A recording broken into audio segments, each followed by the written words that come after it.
Good morning, Winterview back again.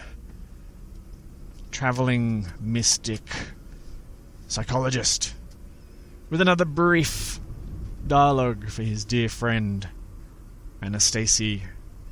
Reset the microphone back to the muted setting. I've realised that I prefer not to hear my own voice blaring in my own ears as I talk. So that's just an aside. This morning's brief dialogue is on the positive side of spirituality seeking. You could even say the feel-good side. It is often believed that the spiritual search is the ultimate carrot on the ultimate stick, a reward beyond all rewards. Well, at least the reward of the spiritual search will be that reward which sustains and lasts, etc.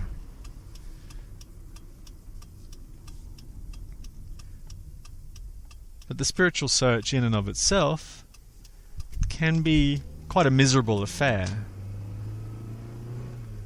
It's a very confusing arena. There's lots of advice, lots of books, lots of speakers on the subject, lots of fellow seekers sharing information, and no way to discern the quality of the information. There's no yardstick by which to judge any of it. We take it on good faith that what we're listening to, what we're reading, what we're being told by others is in some way valid, has some veracity, and so forth. The world of psychology in some ways is similar. We have individuals come see us in the clinic who, well, they're not feeling very good in a mental health perspective, and they're looking for some way to feel better.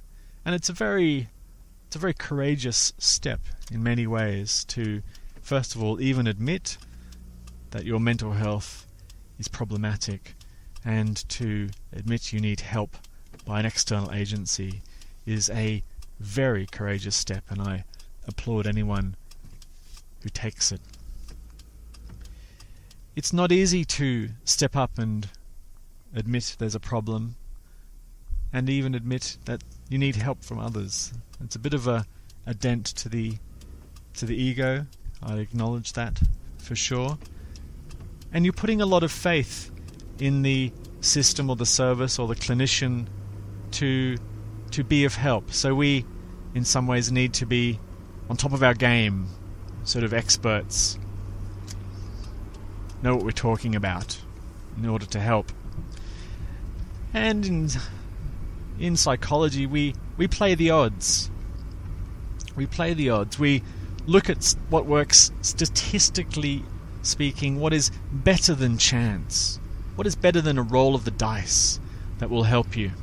Spirituality would not make the cut in psychology. The spiritual search or finding God, etc., is a poor option statistically speaking. We would be recommending more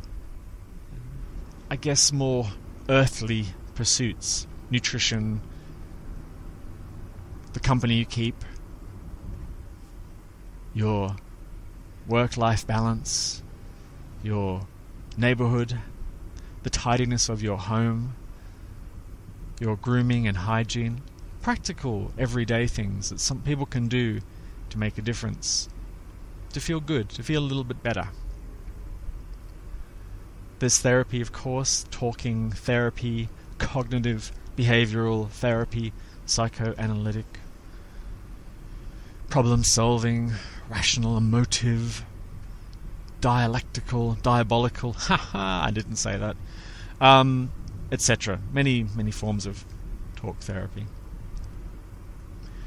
And there's medications, of course, things that would support the journey, the recovery journey, as is the popular jargon of the day.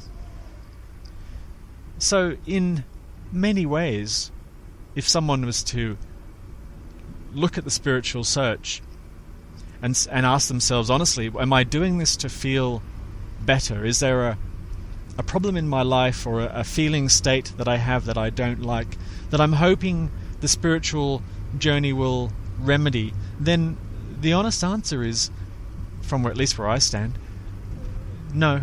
I would choose more worldly ways to feel better. They'll work faster and be more effective in the short term. That would be the intelligent choice.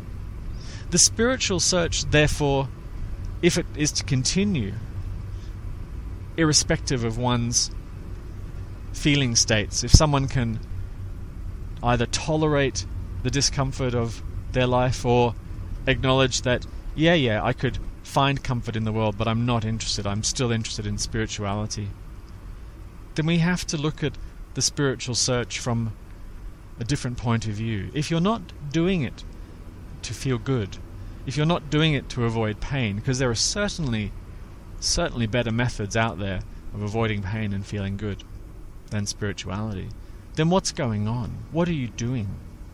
What do you think you're doing? The spiritual game these days, at least in the flavors that are emerging in contemporary speakers, are more or less about looking at the identity, the person, the individual, the apparent individual, and my talks are included in that. I often talk about the concept of the individual, the person, etc., etc. But to what end? What am I talking about? What are the other speakers, or what are the books saying? Are we saying that get rid of yourself and feel better? That seems to be the message. When I get rid of this self, I'll feel a lot better.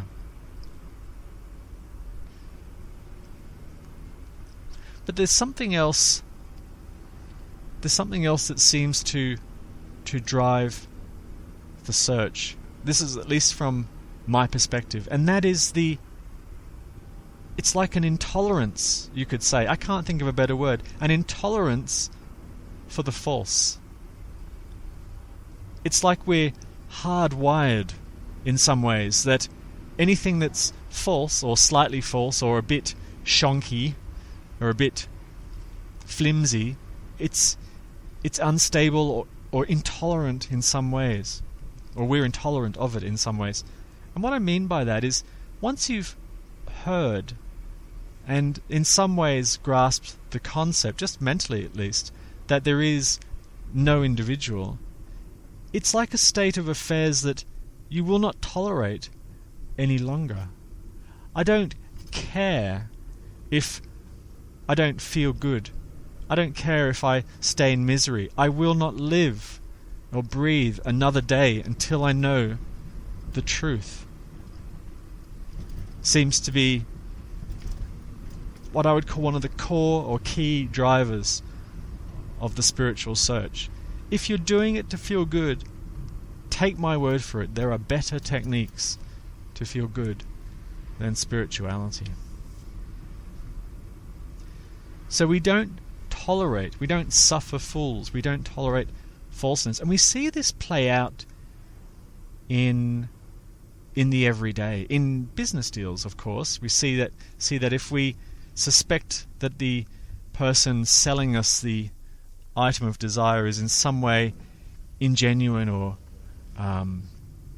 dishonest, or any sort of sense of we're being sold a turkey, we bristle. We don't like that. We're very sensitive to that. And if we get ripped off in a deal, we're furious. We're absolutely furious. The human does not want to be taken for a ride or made a fool of or whatever.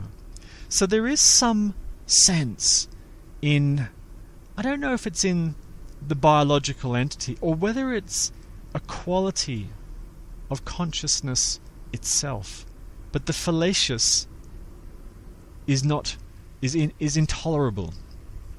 And that's only once it's discovered, because you could be happily living in ignorance, and we have that saying ignorance is bliss. And there's a reason that that's said, that ignorance is bliss.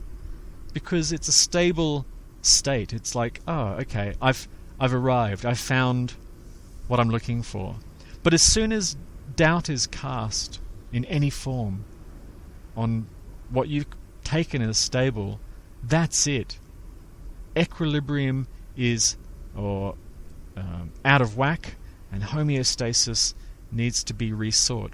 So the spiritual search, therefore, could be framed as a recalibrating of homeostasis based on the fact that you've had your world rocked by the revelation there is no self.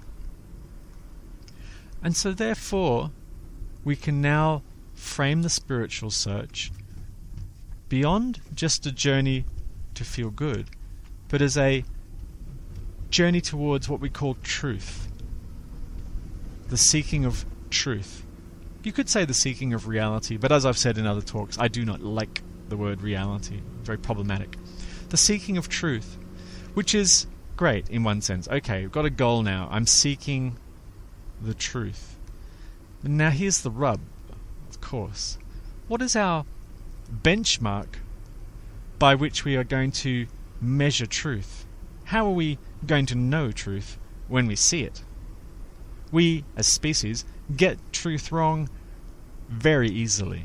We are sold the lemon very, very easily. We join groups that have false promises. We read books by authors who are basically lying. We buy cars that have crappy engines and we don't know it. We get involved in endeavours that are fruitless, thinking that they are going to take us all the way. So here is the core problem for the seeker. We know that we are seeking truth. Check on my list of things to check off. But how will I know it? How will it be known? I could land on what I think is truth and be wrong. I could land on enlightenment, and it might not be enlightenment. It might be something else. How will I know? I don't even know if I exist. I got that wrong. So how will I know anything beyond that? I'm kind of stuffed. I was going to say a rude word there. I'm screwed. There we go. A semi-rude word. I'm screwed. I don't know what to do. I hope I know it when I see it. I hope I know it when I see it. But ask yourself this. Wouldn't the truth, if there is such a thing, that is the true truth, be self-evident, be so obvious that it's unmistakable, unmissable? Because it's true.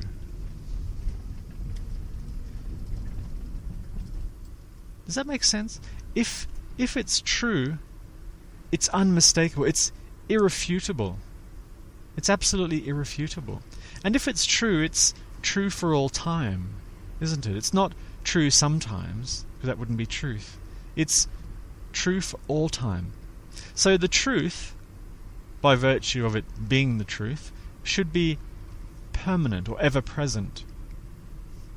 And in that way, we have a clue now. What is ever present? What hasn't come or gone? What is beyond definition? Because definitions can change or be skewed very easily. You can play with words. Sophistry is a good example.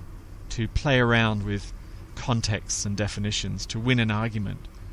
So that can't be true. That which is found in the world, which is ever changing, can't be true. It cannot be truth. We cannot find truth in the world. Nothing we can look at or point to or discover in the world is going to be true. You could have facts in the world that are relative based on the context in which they're defined, but the truth is a different order of events or experience altogether. So the truth is not found, will not be found in the world. Therefore, the seeker who exists apparently in the world will not find truth. Isn't that interesting? The seeker will never find truth, because the seeker, we know from other dialogues, is uncertain. We don't know if there is such an entity. We know that the seeker comes and goes during the day. Even just trancing out while sitting at your desk, you've gone, the seeker's gone. Come back. So that which exists in time and space, in story and narrative, as concept, can't be truth and will not find truth. So that which moves in the world towards what it thinks is truth will be forever moving. Forever moving. Because it's decided that it will stop when it lands on the truth, it will move for eternity. And that is the summary of the spiritual search right there. The forever motion in search of truth.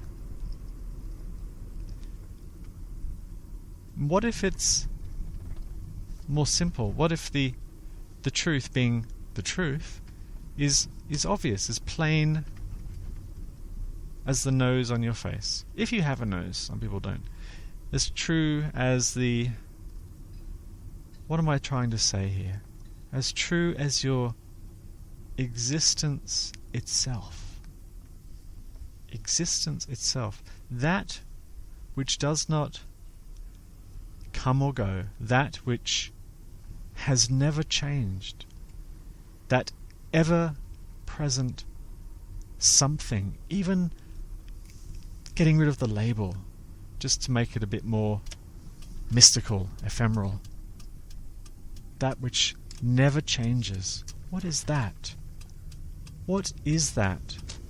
Surely that is the truth.